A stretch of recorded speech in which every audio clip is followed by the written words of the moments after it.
churches na akin pong napag-revivalan na, nakapag-lecture din po ako ng a little bit na ganito. Di ba mga kapatid? Tayo ay sa bayanan, inabot tayo ng hapon. Sa Queen's Row, anniversary. Diba? At ako ay ni-request din. And sa biyaya ng Panginoon, we've been blessed. Amen? Yun ay isang karanasan lamang na isang kabataan na pinagpala sa ganito pong mga seminars na akin pong inattendan nung ako po ay college. Ako po ay galing sa pagbabackslide na buhay. You all know that, my life. And how I committed myself to God na alamin ng mga bagay na ito at ibahagi sa aking kapwa kabataan. Dahil ang pinakang target talaga ni Satanas sa huling kapanahon na ito mga kapatid, unang-una talaga dito, yung mga kabataan and family. Once na maruin ni Satan ang life ng ating mga kabataan, he ruined already his future life. Tama ba yun mga kapatid? Ganun po kasatel si Satanas. Kaya nga, ganoon mga kapatid natin pag-iingatan yung mga senses. I've preached about it sa mga revivals po natin. At ngayon po talaga ay yung aming mga natutunan at yung nagtuturo din sa amin way back in college ay nandito po na magbabahagi po sa atin. So personally, ako po ay nagpapasalamat sa Panginoon dahil sa biyaya ng Panginoon, next year ako po ikakasal na at kami namin to ni Pastor Orbe sa ganitong mga usapan. Amen? So ang dalangin ko po sa Panginoon, yung kapwa kong mga kabataan ay pare-pareho tayong maghanda dahil kung ang magpa-partner at nananalangin sa magiging partner sa buhay ay hiniling sa Panginoon, ay ibe-bless po ito ng Panginoon yung ating ministeryo. Mas madali pong magkaroon ng partner in ministry. Dahil paglilingkod natin Panginoon na magkasama sa gawain. Ganun din mga magulang, yung may mga anak, talagang ito po yung ating panalangin ng buong family, mga kabataan, mga magulang, ay naging handa sa pagdating po ng Panginoon sa ganitong mga usapin ay pagpapalago po ito sa atin. Ito po yung reaching across. Natatandaan niyo po ito natin? Ano yun? LCD1, enriching up, enriching across, enriching out. Yung ating pong mga plenary sessions, it's about reaching up yung ating relasyon sa Panginoon. Yung ating pagkilala sa Panginoon. Paano ba natin palalalimin yung ating pagkilala at relasyon natin sa ating Panginoon. Ito pong ating seminars na ginagawa. This is about nurturing and discipleship. This is about reaching across. Yung palaguan tayo sa bawat isa at maintindihan natin yung bawat isa.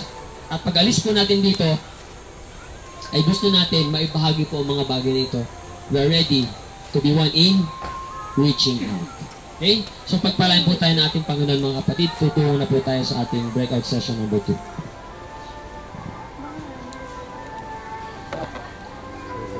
Kaninang tanghali nung nagbasa ng talata si Brother Jess. Brother Jess ano? Sabi niya, ating pong liripin ang salita ng Diyos sa ating babasahin ngayong tanghali. Ako naman inisip ko. Hindi, ibig sabihin ay unawain, meditate.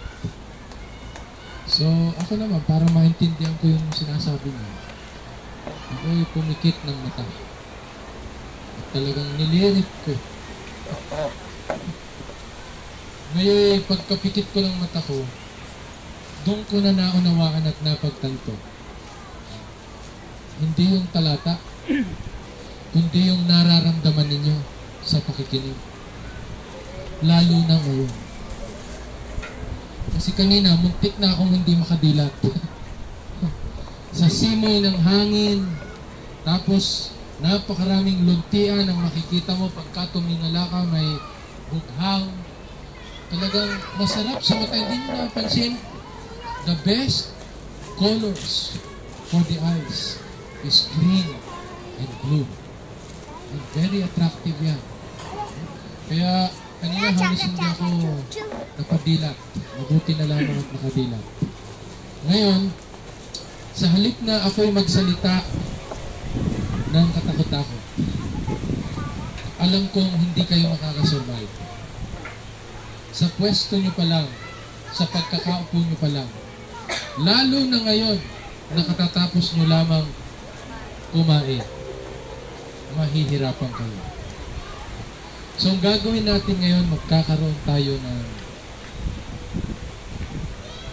seat work. Kaya, Brother Noel, humanap na kayo ng pwesto niyo dito. At ilabas ninyo ang inyong mga panulat at ang inyong... Bakit kasi ako na...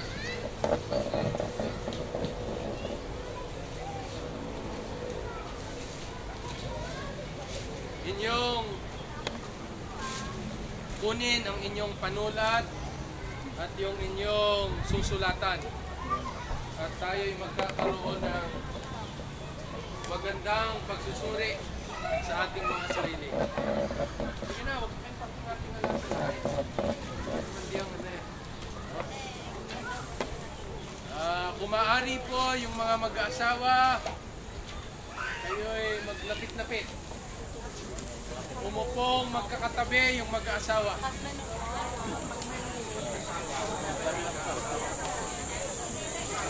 Magtabi-tabi kayong mga mag-aasawa.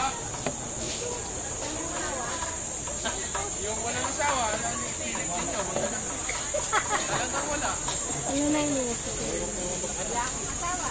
So, pakiwari ko, makikinabang kayo. Para pagdating ng panahon, ay magagamit ninyo itong skill na ito. Papel pa, papel.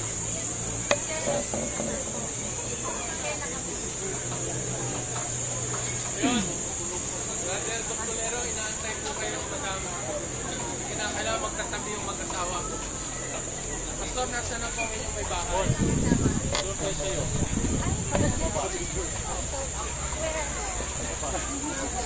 Papel, papel. Kailangan umupo kayo ng magkakatabi. Huwag kakatabi. Tabi lang, tabi.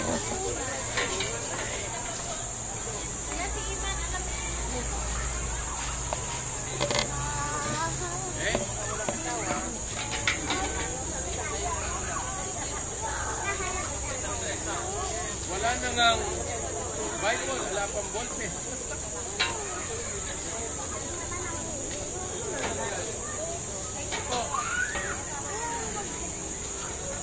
Kita nyo, sinanay, kukuha pa lang.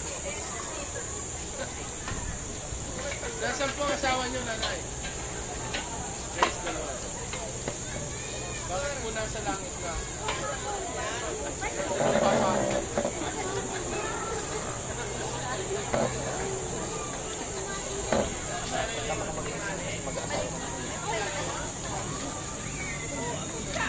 Praise the Lord, nanay. At kayo'y... Kaya dapat umayos si pastor, ano? Kundi makasisiglang ng nanay nyo.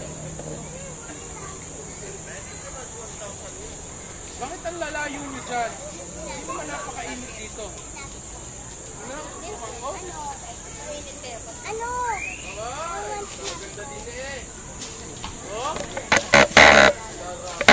Mga sinanay, oh. Doon pa sa nasisilangan. Sige, meron na po. Kayo, tatay. Nasaan po ang inyong asawa? Tandaan pagkakaupo ninyo ah. Tanaw na tanaw ko kayo din sa harap. Kaya pwede natin yung ano? Papel? Totoo. Bakit siya?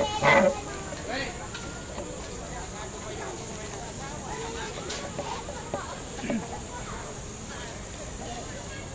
Ang ating pong gagawin ngayon ay susukatin natin.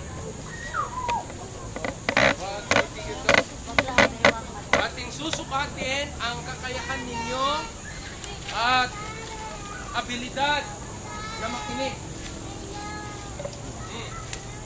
Sapagkat sa spirituality ng mag-asawa, napakahalaga ang sangkap ng kakayahan na makinig.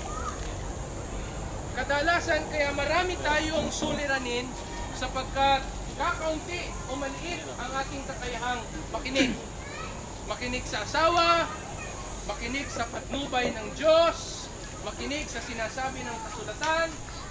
Yung pakikinig, kinakailangang ma-develop sa spiritual discipline. Ganun pala kahalaga yung pakikinig. Pagka kakaunti ka dito, sinukal ka dito at kakaunti ka dito, kinakailangang makilala mo na dapat ay mag-improve. Linangin mo yung kakayanan na makinig upang lumago ka, Wala tayong patungan. lalo na sa mag-asawa. Kaya yung hindi pa nag-aasawa, tulad ni Rachel, hindi ko naman yan inaabura, Brother Don.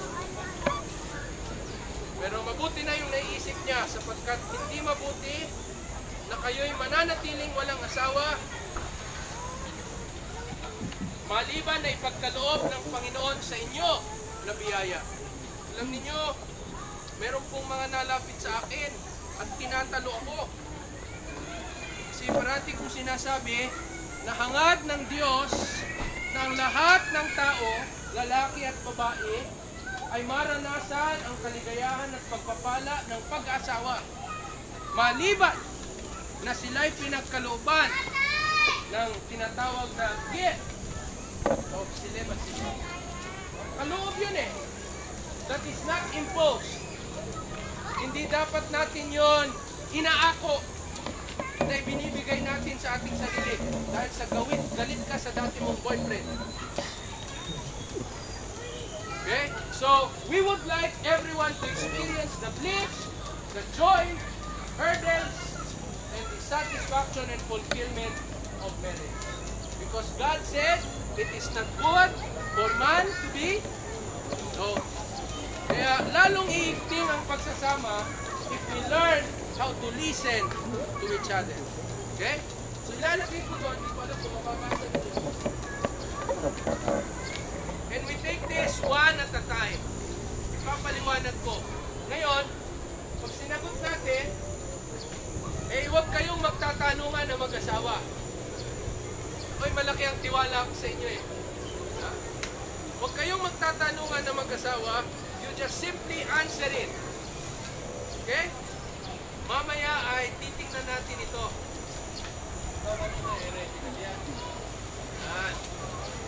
Okay?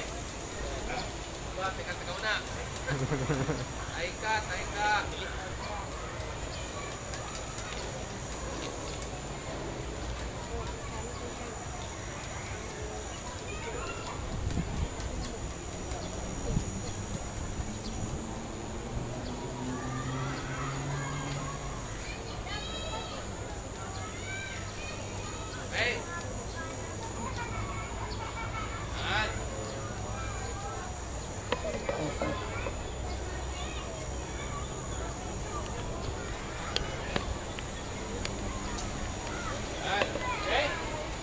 Sagot ha? Ang isasagot nyo yung letra A, always, B, often, C, sometimes, D, rarely.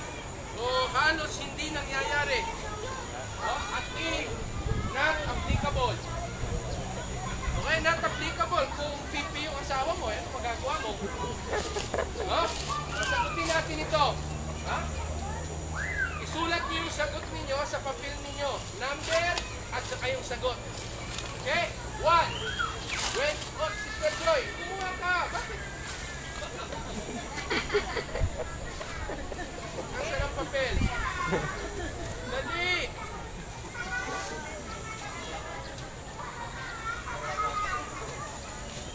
When my partner wants to talk, yung inyong asawa, no? I take time to find how she wants to listen. Bago siya magsalita, humahanap ka ng kaparaanan na malaman mo kung paano niya gusto ikaw na makinig. O, bira na! Salita na! Kwento na! Sagot niyo doon. Always, often, sometimes, rarely, not applicable. Number 1, answer only. Answer only. Bali bang gusto niyo isulat yan, kopyahin. Gawin ninyo sa asawa nyo na wala dito. Okay? Done? Number 2. Masyado ba mabili? Number 2. When my partner shares something important, I strive to find out what is really being said. Pagka meron siyang ibinabahagi na importante, talagang pinagsisikapan ko, no? Na unawain at tuklasin kung ano talaga yung kanyang sinasabi.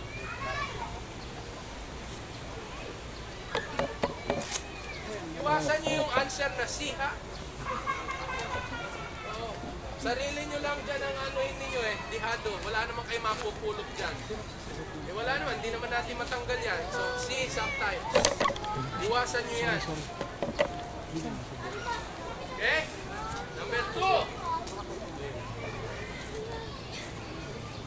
3 pala. Ito na lang, Lisay.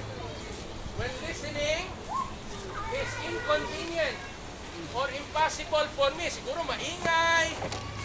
Nasa mall, maraming nakikita. I say so clearly and suggest another time for us to talk. Siguro nasa cellphone. Yan. Always open. Sometimes yung dumadating sa isipan ninyo. Hindi yung mini-major ninyo, ini-scrutinize mo pa. Ano yung impression?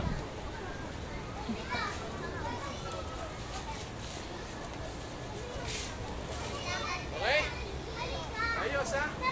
Sumasagot ba kayo o ano? Nasagot naman kayo? Okay. Number 4. When I have agreed to listen, I drop whatever, whatever else I'm doing and give my partner full attention. Sagot. Wala, hindi naman kayo nakuha. Anong pakinabang ninyo? Kuha ng lapis at sumagot. Babalik ko yan mamaya sa number 1. Para ba sinasabi niya, hindi na obra sa akin yan, Pastor, matanda na ako. Yung ang mga matatanda, dapat talaga natutulong makinig Minsan ayaw makinig kasi matanda na nga. Gusto, salita ng salita. Oh. Number 5. Galing kayo, no? Galing nyo talaga. Oh. When I'm the listener, ako naman ang nakikinig. Oh. I don't respond with advice unless I am clearly asked to. Hindi yung nagsasalita, nakarangkada ka na kagad ng payo. Ha? Kahit hindi hinihingi. Always, often, sometimes, rarely, not applicable. Sagot! Kung magtatanungan,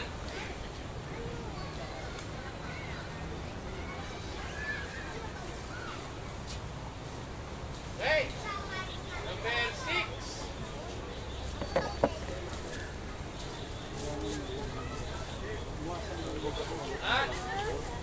When I'm listening, I refrain from disparaging anything that my partner considers serious or important. Ano ibig sabihin niya ang salitang yan? Yung mga, woo! Niisip mo lang yun. Yan. Yan yung mga disparaging. Woo! Pinalalala mo lang. Yan. Woo! Hindi naman ganun ang isip noon.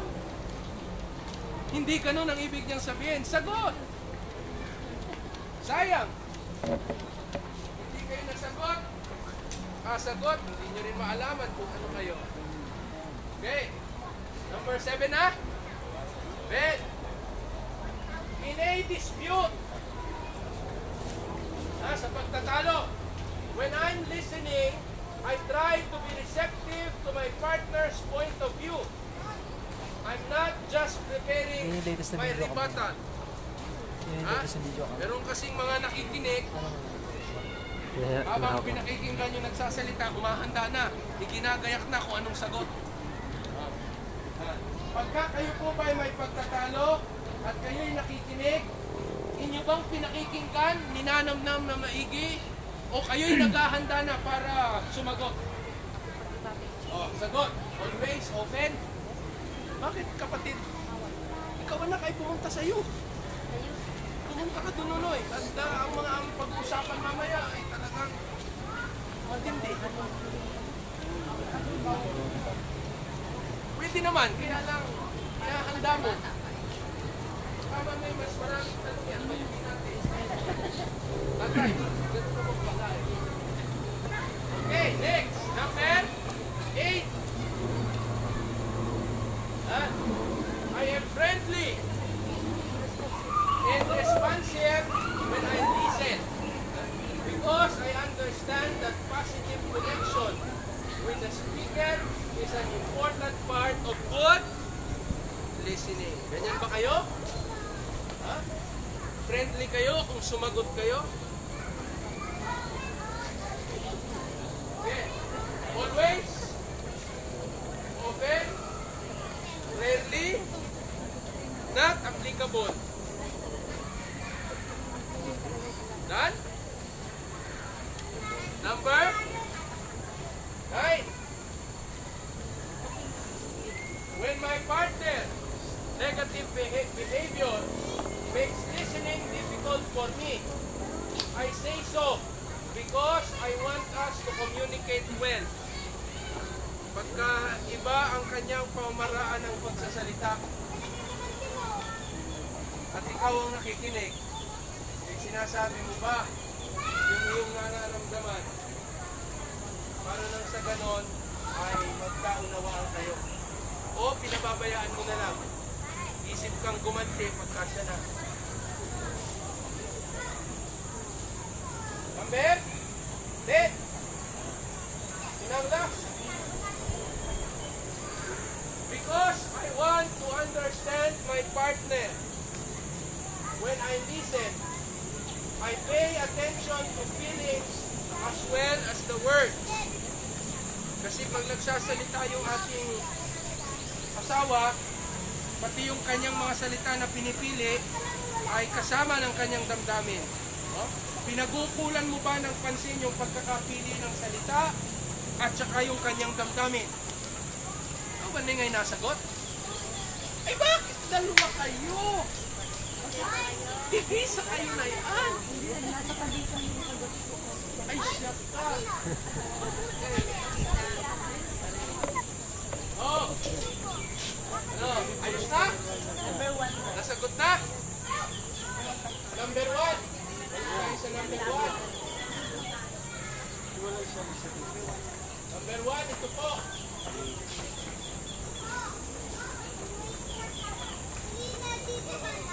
When my partner wants to talk, I take time to find how she wants to listen. Wants me to listen. Number 2. Sagot ko po ito. Number 2. When my partner shares something important, I strive to find out what is really being said.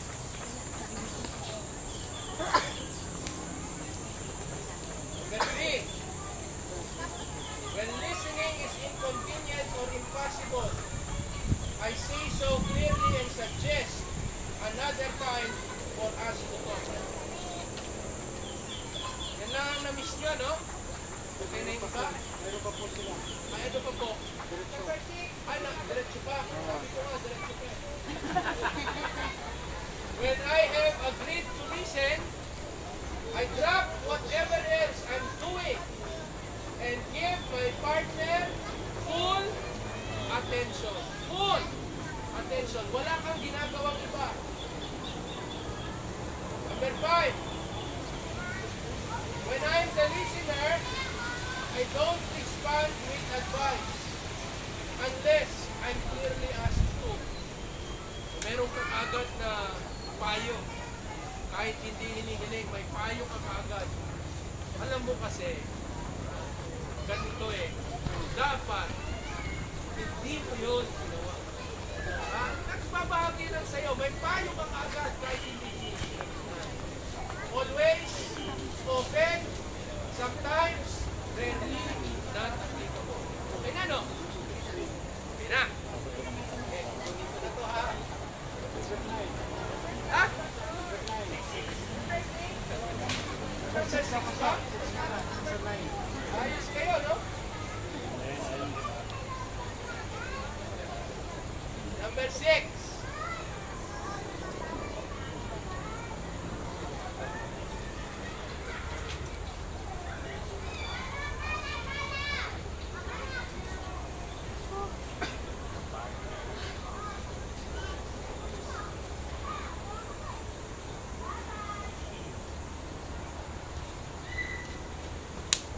Yan, verse 6. When I'm listening, I refrain from disparaging anything that my partner considers serious or important. Verse 7. In a dispute, when I'm listening, I try to be receptive. I'm not just preparing for a battle.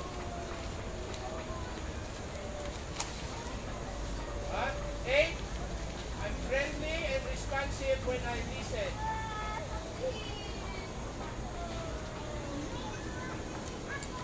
9. When my partner's negative behavior makes listening difficult for me, I say so because I want us to communicate well. Yan ang 9. Talagang sinasabi mo, alam mo, itigil mo yung kagat mo sa kuko mo. Paliwanag mo ng maigi. Huwag kang... Ano kasi mga nagpapaliwanag, ganun ang ganun eh. Pagkatapos, pinil ako agad. Tigil mo yan, tigil mo yan. Yung ka ba? I say so? O pinababayaan mo na lang? Alam mong tensyonado rin siya. Okay, number 10.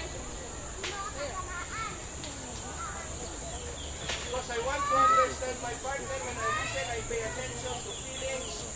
Ang keyword dyan as well as words. Yung mga hindi karaniwang ginagamit niyang mga salita, nagagamit niya. Binabantayan mo ba yun? Okay? Pwede na? Nasaan ba ang mga asawa ninyo? Okay. Sige. Tayo'y honest naman kayo, hindi ba? Eh, kung yan na may baguhin niyo, wala naman akong pakinabang yan. Sarili nyo rin lang naman ang yan. No. So, maganda na ito. Magkaalaman tayo. Okay. So, tapos na si Sir. Nailipat ko na ang mga kasagutan.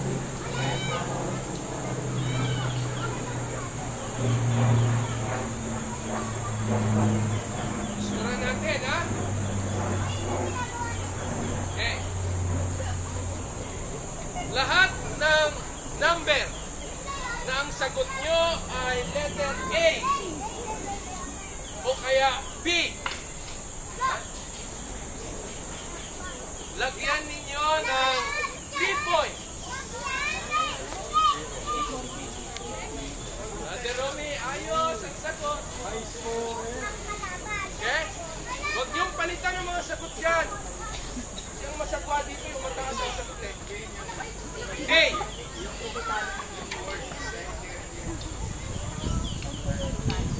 Ang pwede rin po, titingnan ninyo yung always at saka open ay 3. Yan, tama. Yung always at saka open, 3 points yun.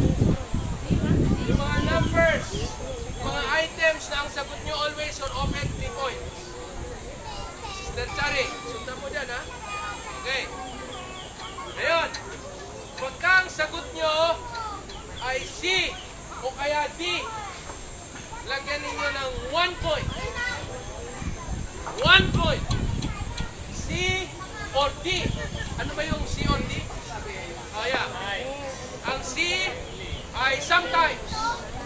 Ang D, rarely. Okay? Pagka ang sagot nyo sometimes o kaya rarely, ang points ay 1. 1 lang, 1. Yes, yes.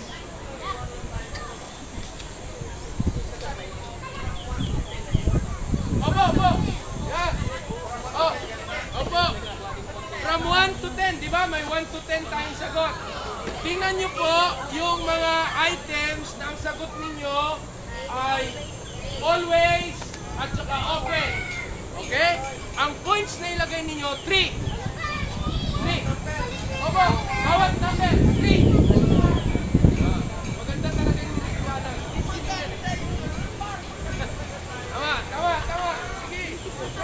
Basta bawat number na ang sagot ay A, kaya always, B, open, 3 points. Bawat isa.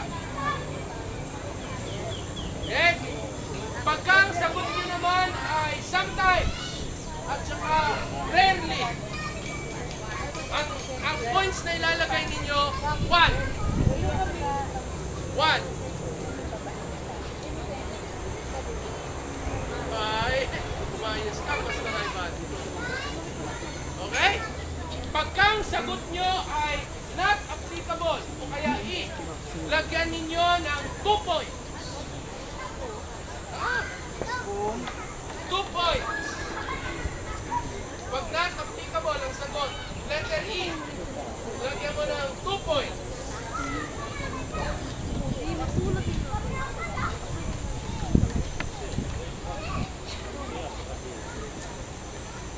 Okay? Ayos na, ayos na? Okay.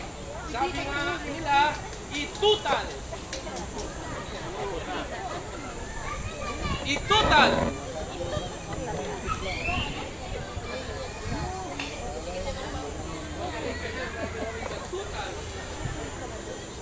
Brother John, nagsagot po ba kayo? Okay. So, natutal na? Okay. Ganito po. Ilan po sa inyo, scale na tayo, no? Mula magna cum laude hanggang... Okay? Ilan po sa inyo, ang score nyo ay 24. Mula 24, papataas, 30. Yan! Yan, ha? Tayo nga po kayo nang nakikita namin. Tayo!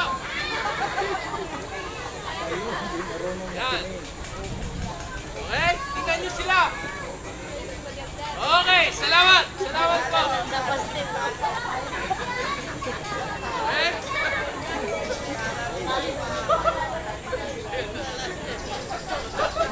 Okay. Yung pong ang total ay mula 16 hanggang 23. Tayo po. 16 to 23. Tayo. Ayan. Okay? Salamat po. Yung ang score ay 8 hanggang 15. Tayo. Tulo ko lang. Tulo ko. Meron pa? Uy. Parang yung question. Isa, dalawa. Okay, very good. Yung 0 papuntang 7. Mayroon po ba? Yan. Ngayon, ganito mga kapatid.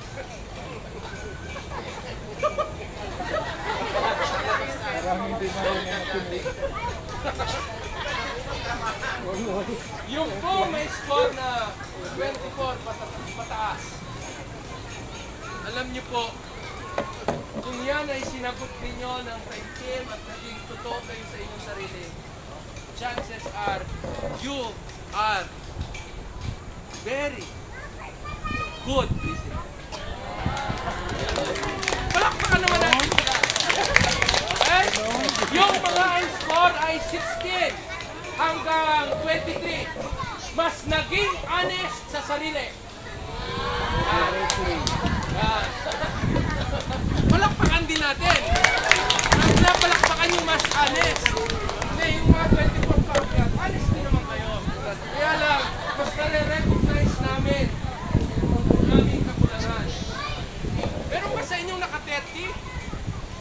Matindi talaga, oh. Kayo po ba hindi na nagsasalita? Pakinig na lang kayo ng pakinig. May problema din yan. May 30 pala, no? Alam nyo, mga kapatid,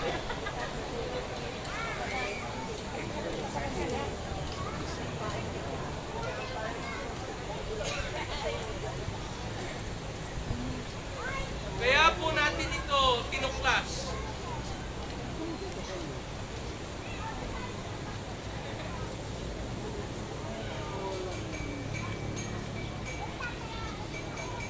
Tinuklas po natin ito sapagkat ayon sa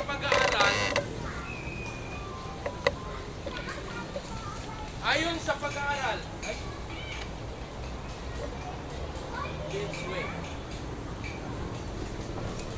ayon sa isang ginawang pag-aaral na merong population na 24,671. Married couples yan, ha?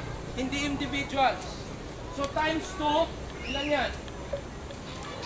49? 49,242 o 300. Ha? 342. Ang dami, ano? Ayon dun sa pag-aaral na yon, kapatid, ang sabi, yun daw mga mag-aasawa na nagkakasundo, nagkakaunawaan sa kanilang katayuan at dapat na pananagutan doon sa mga bagay na pinag-usapan natin kanina. Natandaan niyo yung 10 spiritual disciplines? Doon sa mga bagay na yon, tinataya na mas nag-agree sila sa kanilang pamantayang spiritual, mas nagiging silang satisfied sa kanilang pagsasama.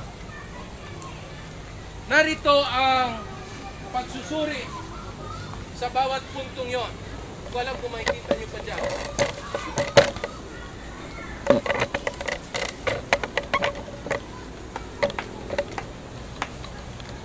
Hindi nakita, no? Nakita. Talaga makikita. Ako na lang sasabihin dito. Ang una, ito yung high score eh. High score ang kanilang agreement. Ito low score. Ibig sabihin pag high score, 70% pataas, nagkakasundo sila. Yung low score, yung 30% pababa na nagkakasundo sila. Ang sabi doon, yung kanilang level of satisfaction, mas mataas, 52. Sa kanilang personality issues, mas mataas din ang kanilang pagkakasundo. These are mean scores. Sa kanilang parenting, mataas din. Lalo silang nagiging matagumpay sa parenting pagka meron silang pagkakasundo sa kanilang pamantayan kung papaano sila dapat na lumago sa Panginoon. Pagdating sa communication, yung mga nagkakasundong mag-asawa sa pamantayan ng kabanalan ng Biblia ay mas mataas ang kanilang level of satisfaction. Nangangahulugan, pagka ito'y pinagpatuloy pa natin sa ibang mga areas. Conflict resolution. Pagka sila merong iisang pamantayan sa kanilang kabanalan, sa kanilang relationship, mas mataas ang level of satisfaction. Family and friends, mataas din, 66. Walang mas mababa eh. 51, 48. Lahat ng ito pa. These are the areas. Sa role relationship, ito malapit, 10 lang. Yung walang pamantayan, walang pakikipagkasundo sa kanilang spiritualidad. Magkaiba sila ng pananaw. No? Sabi doon, maliit lang ang diferensya ng satisfaction level pagka ang pinag-uusapan ay yung kanilang mga bahagi sa pag-aasawa. Ano ang role ng lalaki? Ano ang role ng babae? Kaunti lang ang diferensya, no? Sa sexual intimacy, mas satisfied yung mga nagkakasundo sa kanilang level or aptitude ng spirituality kaysa doon sa hindi. Naalala ko noon, may naikasal ako. Pagkatapos ng kasal nila, di siyempre magtatabi. Pagkatapos ng 5 buwan, bumalik. Bumalik, Brother Noel. Pagbalik ng lalaki, ang pagtatalo nila, sabi ng lalaki, Pastor, palagay ko ako'y naloko. Ang babaeng ito ay hindi na virgin nang ako'y pakasalan. Ang sabi ng lalaki ay nung babae, samang-sama ang loob niya sapagkat pinagbibintangan siya na niloko niya yung kanyang napangasawang lalaki. Nung aming suriin, hindi sila nagkakausap sa bagay na ito eh. Nung aming suriin, ang babae pala ay merong background mula sa kanyang tahanan na ang pakikipagtalik is a necessary evil.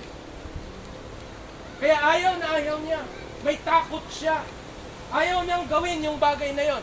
Siyempre, pagka ikaw naman yung lalaki, baka ayaw mo. Siguro, Hanggat tumagal ang panahon, wala silang pagkakasundo sa bagay na yan. At halos sila'y maghiwalay.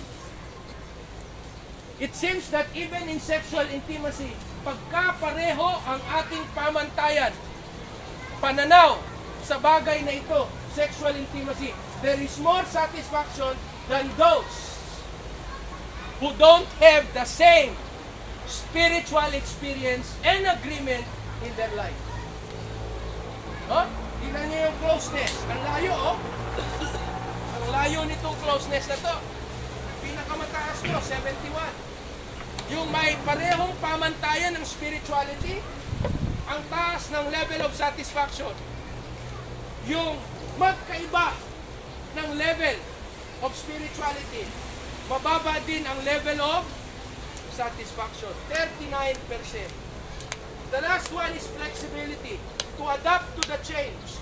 Yung merong pamantayan na pareho na spiritualidad, 53%, which is only half, 26% of those who scored low. Nangangahulugan, mga kapatid, the higher the couple consensus on spiritual beliefs and practices was associated, maihahambing saan? With higher couple agreement on every other marriage enrichment scale. These results are dramatic. According to Olson and Olson, 2000 research, these results are dramatic in that they suggest spiritual, what is this? Spiritual beliefs and practices may powerfully related to a wide range of marital issues. Tandaan, Rachel, hindi nagkamali ang banal na kasulatan nang sabihin niya, huwag makipamato. Saan? Why? The bigger the disparity, the wider the disparity in religious beliefs and practices, the less fulfillment and satisfaction in marriage. Kaya, napakahalaga na linangin natin ang ating kakayahan sa biyaya ng Panginoon na ating palaguin yung ating pakikipag-ugnayan sa ating Diyos. The more, the closer you are to God, the more you harness your relationship with God, you need not to worry about your spouse because the closer you become to each other. Diba para daw yung gulong at saka yung rayos, no? The closer the rayos comes to the center, the closer you become from one rayos to another. Di ba? The spoke and the wind. Kaya't napakahalaga mga kabataan na nagpapanukalang mag-asawa. Sigurado ako hindi pa yan.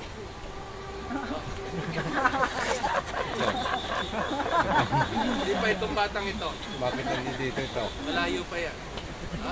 Yung nagpapanukalang mag-asawa, Pastor Ivan, nasa na si Pastor Ivan? Wala. Ay, nandun. Malapit na. Kung ako ang magpapasya niyan, ngayong Abril.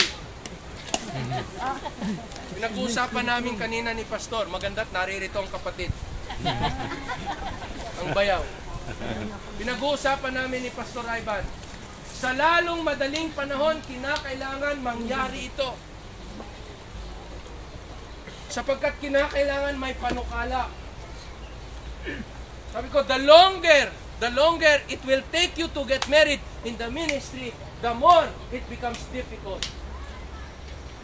Take it from the pastor. Una, you become exposed. Si Adan at si Eva nga, pastor nahiwalay lang ng sandali. It became very crucial. Second, there is no helpmeet. According to the wise Solomon, 3 are better than 1.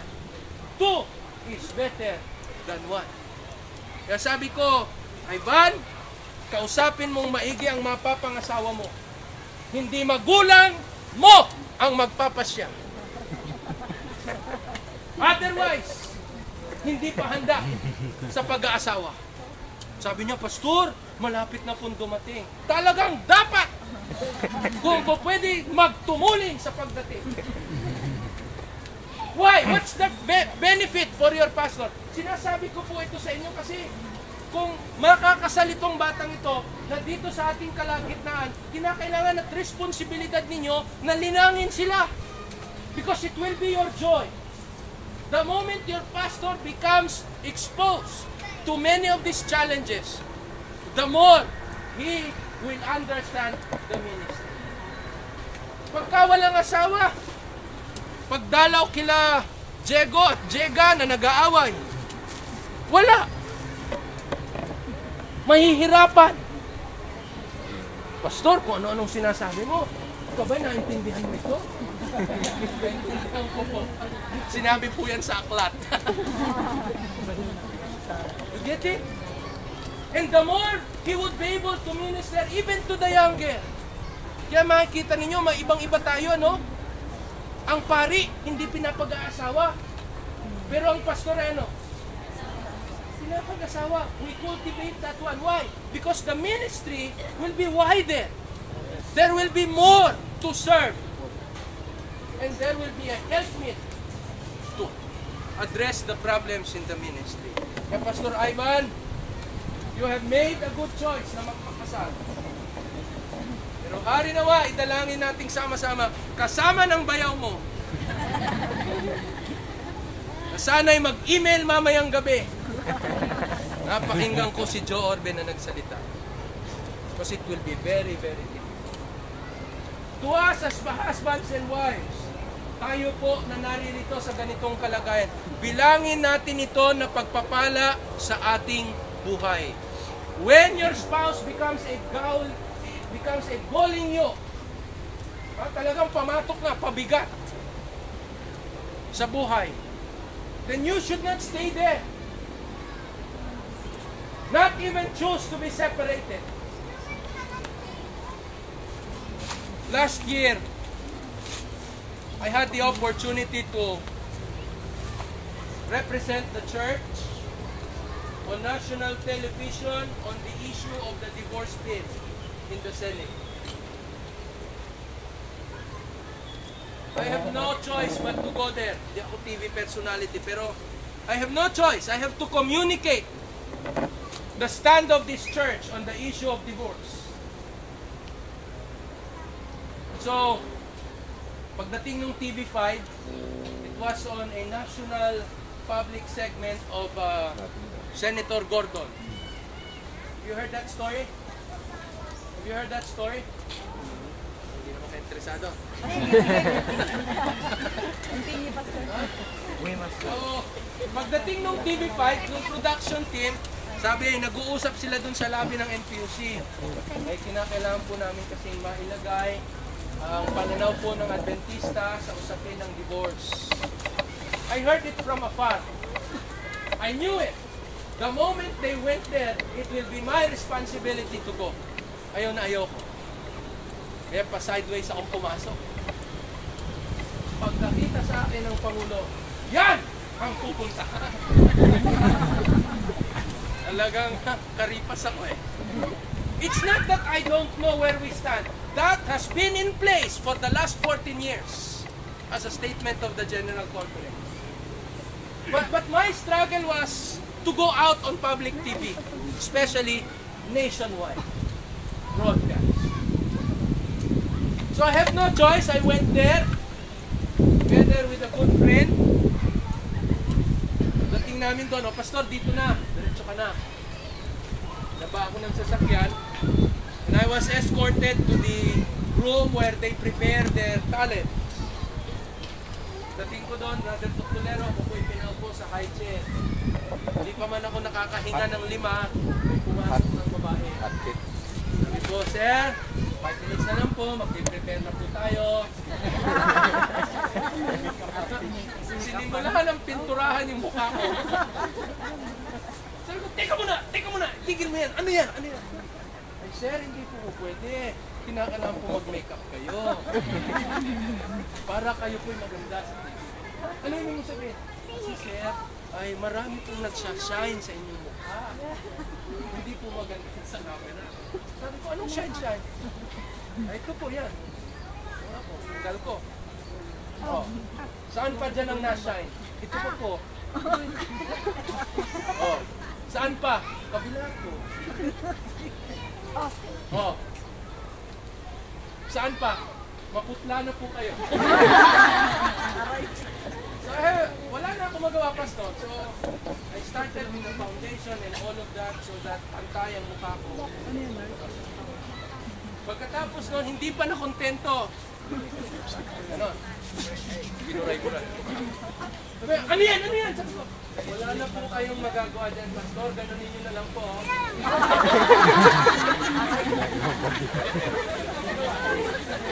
Nangyari ng lahat. Malupit eh. And so, in 3 minutes, we're going in. I was ushered to the set. Maliit ang studio nila. Malaki pa yung sa atin. When they were placed there, at the middle was Senator Gordon, Debate 5. I was placed next to him. And on my right was Senator... Lalaki. Senator Cayetano. Alan Peter. Then on the other side is the representative of Gabriela sila. The supporter of the divorce bill. And next to her, beside Gordon, was the proponent, the writer of the divorce bill, no other than Lisa Masa. So we were there. Sabi ko sa loob-loob ko, bako napasok dito. For 5 years, I taught my ministerial students from first year until they graduate. Never engage in debates. Pero nandun ako, nakaupo ako, engaging in a debate.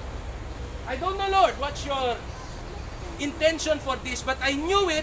God wanted us to be very clear on our stand on this issue of divorce.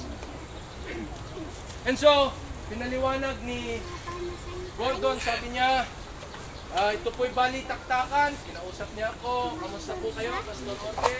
Hoy, tatay mo, ipari ko. So and so forth. I noticed that Lisa Masa was very relaxed. She knew what to say. Gabriela Silang was placing her confidence on Lisa. Ay, mata mo. Lisa Masa. Peter Cayetano was holding her iPad. And there I was. I was only holding my Bible. I don't know where to go. Check my Bible. Sabi niya, meron kayong mga bells dyan. Ano ba yung kiling-kiling na yun? Hindi yung kiling-kiling na gano'n, yung pinupok mo. Ha? Hindi naman buzzer yun eh. Pag ginanon mo eh, hindi yung giggle gano'n eh. Basta yun na yun. Yung dot mong gano'n eh. Oo, hindi, tutunog yung kring-kring. Tapos, walang antayan. Sabi ko, yan ito napasukan ko nga rin.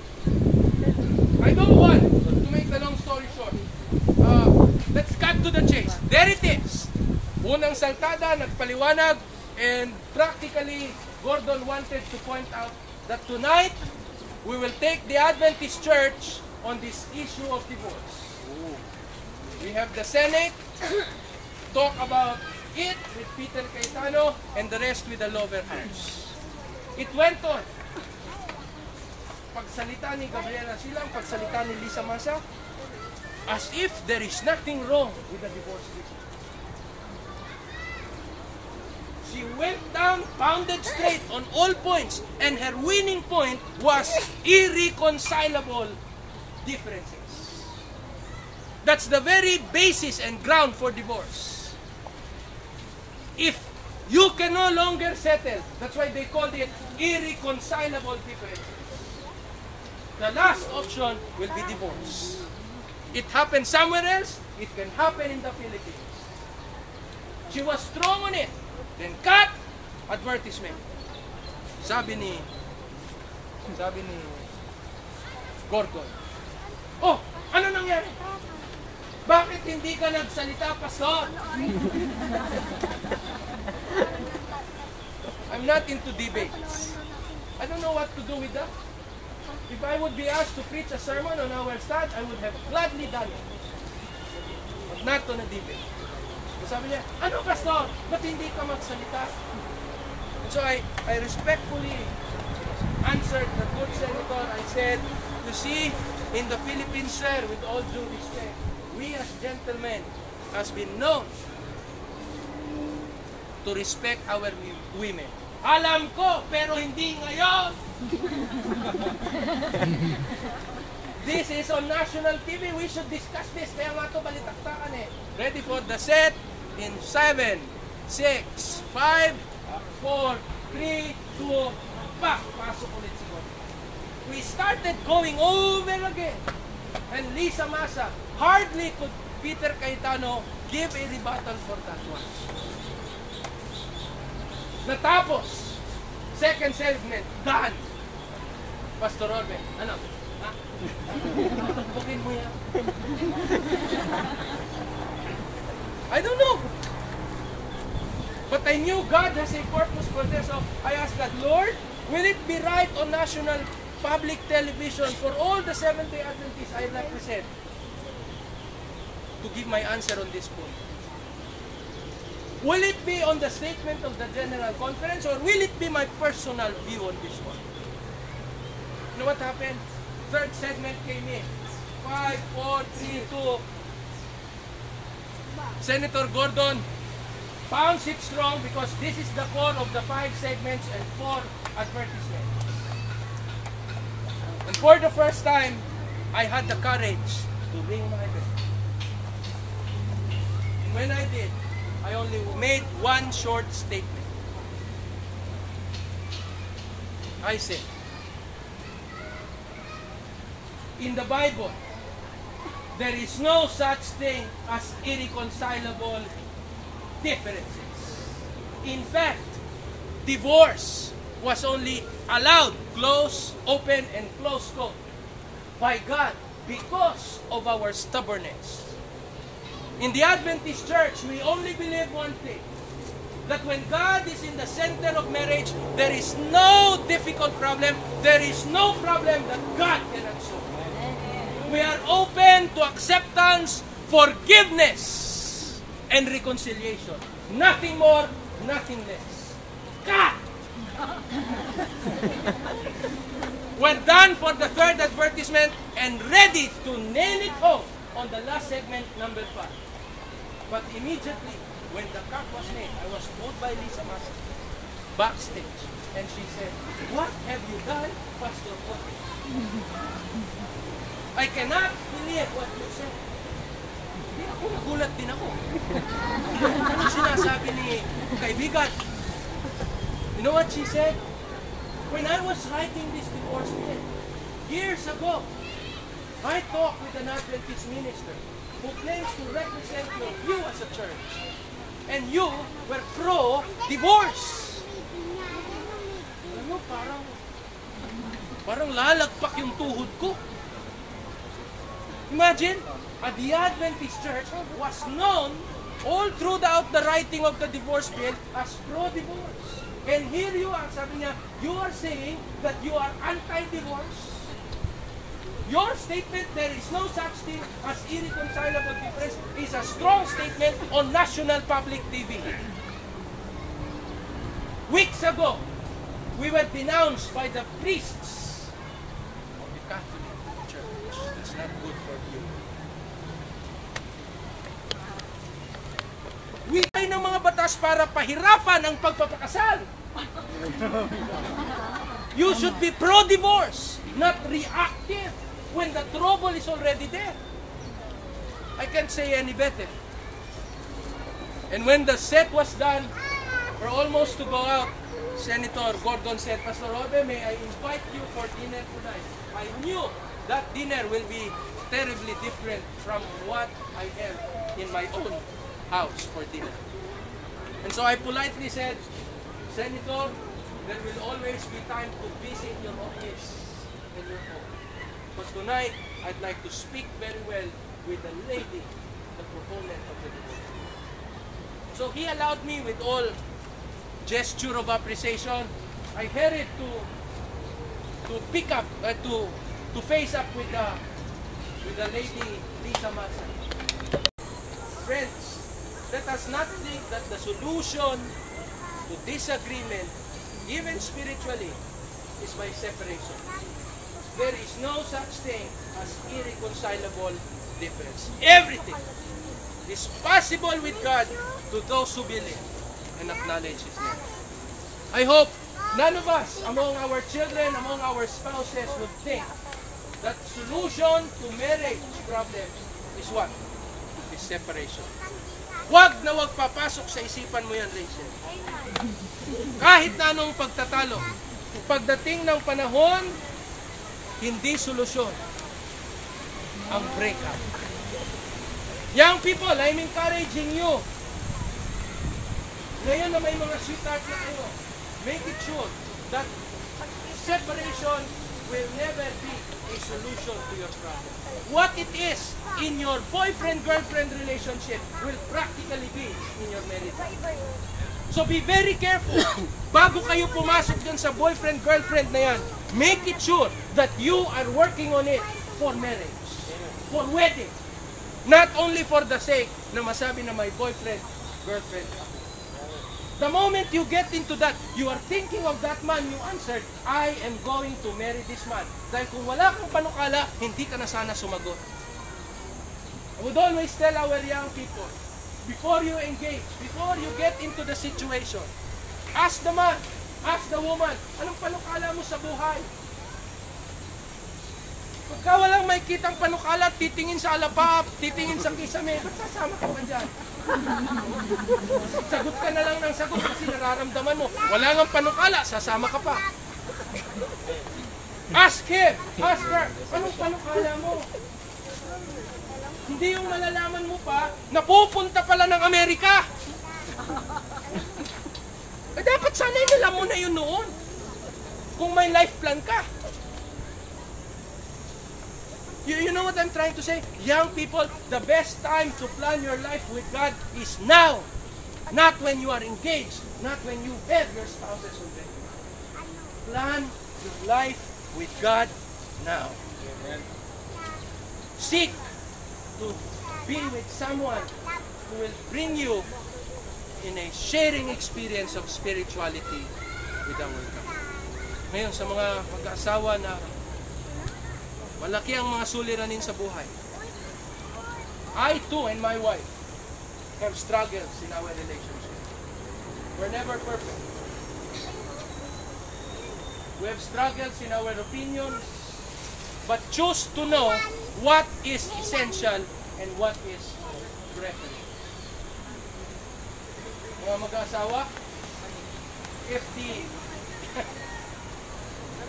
if the crux of the debate, of the argument, of the problem is preferential, the yielding person gets the better hand of it. But if these are crucial issues of necessities and essentials, then you should not compromise your faith. Stay on guard. Keep and uphold our principles of faith. But if these are matters of preferences, like ikaw ang magluto, sinabihan kang ikaw ang magluto, aayaw ka, nagtalo kayo, is this essential to salvation? The yielding person is benefited more. Maglinis ng kotse, wala nang ginawa kundi maghapon naglinis ng kotse, o kaya maghapon na nag-tennis. Ladies, has this something to do with salvation? Oo, pastor. Ay kung araw-araw kang galit, hindi ka maliligtas. No, wrong. These are just some preferences. Bring it to the court, talk about it. We should learn how to mend things the shortest time possible before it creates havoc in our lives. That's why listening ability is very important to cultivate our spiritual lives. What again? Listening ability. Kasi Ninang Nena highest scorer Hindi lang yun. Hindi nyo lang mapapakinabangan yan sa asawa nyo. Even within the church, it's nice to know someone who can listen. Hindi yung mga 4 na salita ka pa lang. At si mami pa, hindi ako humihingi ng advice. Ang gusto ko lang makinig sa akin. There are times, gentlemen, we have to acknowledge that they just wanted a shoulder to cry on. That's it. Never offer immediately yourself. There are many things I learned in the married life. I wish we will all get to understand this. Because your listening ability makes you wise. Huh? Tama ba yun? Yung mas maraming panahon na nakikinig, kaya kayo mas mapalad kayo kaysa sa akin. Pakinig kayo ng pakinig. I wish palitan na ako dito ni Pastor Lisay. Pastor Lisay para ako naman makinig. Diba? Because it's very important. This is a 7-part series. In the marriage enrichment we do as husband and wife. But we cannot finish it all here. But one thing I know, when you cultivate that listening ability, it will also cultivate your spiritual. Yung prayer, if you listen, kayo ba nakikinig kayo sa panalangin ng asawa ninyo? Hindi nyo alam, may pinapanalangin na kayo. Panginoong Diyos, dagdagan mo po ang aking pagtitiis. Ang iniisip ko yung katrabaho niya. Tulungan niyo po ako na huwag pumatol sa mga magagaliti. Yung pala, ikaw na yun. Are you listening? When you go to worship together, do you listen? Listening is the nail that binds these practical spiritual disciplines together. And if you don't listen carefully, the next time you know, the relationship is gone. I've gone through several moments like that.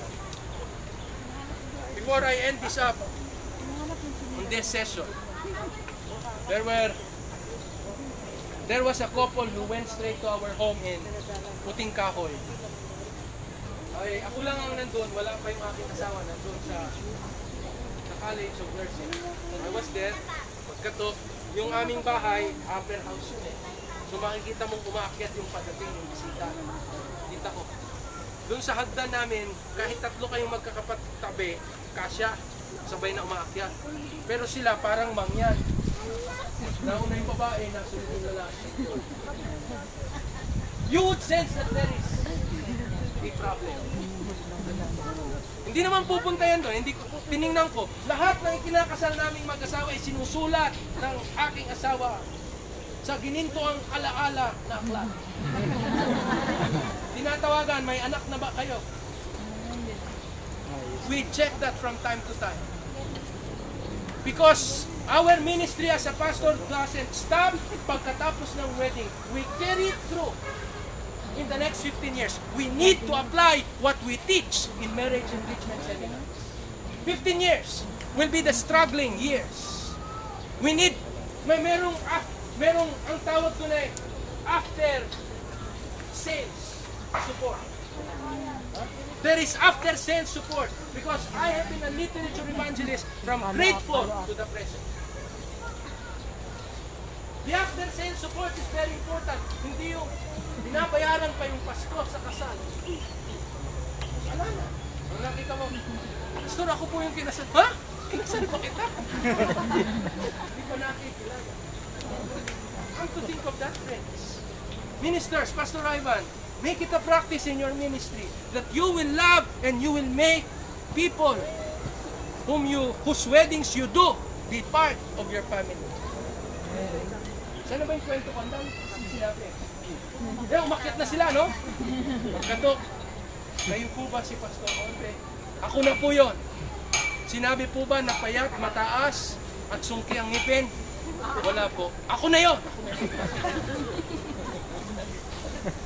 Pag upo dun sa aming living room, ang configuration ng aming sala ay 1, 2, 3. Alam niya?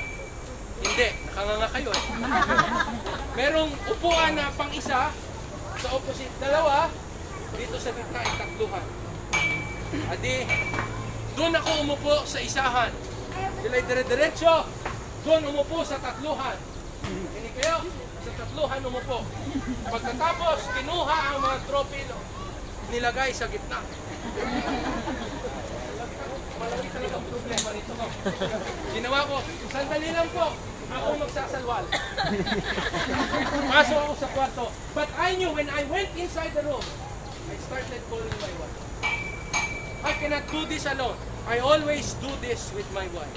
So I started calling. Kaya importante, Ivan, ang pag-asawa. Talaga.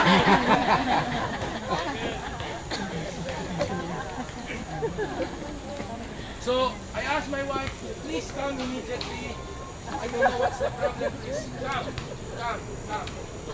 She went straight. When she got home, doon na ako, nakapagtag na ako. Wala naman siyang nalaman na ako'y tumawag sa asawa. I don't consider it that I have all the knowledge to settle the problem. Pagkatapos na ako'y makapagbihis, gara-gara ng bihis ko, upo ako doon sa 1. Doon sila sa 3. Ang tawag ng babae, para hindi makilos yung 3 profilo na pinagtatong sa akin. Then later my wife came in and she stood beside me. Ang sabi ko, ano po ba ang aming may paglilingkod sa inyo? Hindi pa ako natatapos ng tanong ko. Umarap siya na kagad ng babae. And she started, expressing her hatred, her bitterness, her regrets. And finally, to cap it all, cut short the chase, she said, I am planning to separate from this man. Sabi ko, mayroon ka na palang plano. Ako ba'y, kaya kayo napunta dito, gusto mo akong isama sa plano mo na umayon na makikipaghiwalay ka sa asawa mo. She didn't answer. Yan, ganyan ang itsura.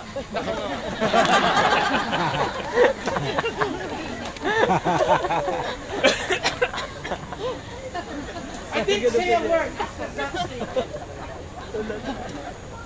Sabi ko, dinala nyo na ba itong issue na ito? Iniluhod nyo na ba ito sa Panginoon? For the first time, nagtinginan silang mag-asawa. At sumagot yung lalaki, ay hindi nga po. Tumayo na ako. Wala na tayong pag-uusapan. Wala kayong papakinabangan sa akin. Go back to the author and the one who established marriage. He has all the wisdom. Go home. Pray. Talk it out with God. I have nothing to do with you until you have talked with God. That night, mabilis na natapos ang usapan. Hindi lumamig ang niluto. They went home. Bakit? Mas maalam pa ba tayo sa Diyos? Isn't it that God established the marriage? He knows the ins and the outs and all the problems of marriage. They haven't brought it to God. Bring it to God and they will find solution. Ministers, never claim that you have all the answers to this marital problem. Until they have brought that to God, you have no place in solving their conflict. They went home. After several weeks, something happened. Bumalik. Tumawag at babalik daw si Pastor. Alang kadalagan. So, bago pa makita ko, masilayan ko dun sa aming passion. Tinawagan ko na kagad ang asawa ko, Dar, bumalik. Bumalik ang dalawa. Tingnan mo, Dad, kung dalawa, baka isa na lang. But sure enough, they came back. But what made me smile is when they came back, magkasabay na silang umakyat. Sabi ko na nga ba hindi magkukulang ang Panginoon. Kumatok, maganda ang katok. Hindi yung parang taka-taka. Pastor, maganda. And I let them in. Sabi niya, Pastor, may pasalubong po kami sa inyo. Maganda, no? Pero nung una silang pumunta, hindi man nakaisip ng pasapasalubong. Pasalubong po. Allow them to sit down. As soon as my wife joined us, they started telling us what eventually happened in the grace of our loving God. They were reconciled. 3 months ago, they called us. Pastor, gusto po sana namin anyayahan kayo sa ganitong resort, sa ganitong oras, mapagkaroon. Gusto po sana namin magkaroon ng special dedication. Sino ito? And I started recalling that they same names who went there for their marital issues. Now, nagkaroon pa ng support. We're very happy. Let me tell you this, friends. I'm telling you this story is not to glory on anything except that when you bring things to God and when you come close to God as husband and wife, regardless of whatever it is, your problem, when you bring it to God, there is no such thing as irreconcilable or possible. You have problems in your churches with your married couples, Pastor Ivan. Our family ministries is very emphatic that the best way to grow the church is by families. Grow the church by families. Go out when you look for souls for the Lord. Don't just look for the person. Look for the entire family of that person. Kasi pagka hindi natin hinanap ang kabuuan ng pamilyang yan, kahit mahikayat ang lalaking yan, ang babaeng yan, he will face a lot of challenges of the unconverted home. And pretty soon, if we don't do it, if they don't stand the test of time, they crumble, ebb away, never to be seen again in church. Because they don't have family mutual support. Go for families. When you reach out to people, go and approach them as families. Kaya napakaganda na tayong mga kanib ng iglesia, we set it right with our own spouses. Why? Because when we go out there, for sure, families around our churches have family problems. Kahit tayo may family problems, sila pa kaya na hindi nakakaalam ng katotohanan. The more they would have family problems. And therefore, bring them to our loving God. Pagod na ako. At this point, probably we should interact. Probably you have some questions to ask, which I don't guarantee I have the answers. But by God's grace, the Bible will have answers through those who have experienced the same struggles in life. Kaya marahil meron kayong mga katanungan na po pwede nating pagtulong-tulungan at saluhan. Sasagutin ni Sister Jo. Do you have any?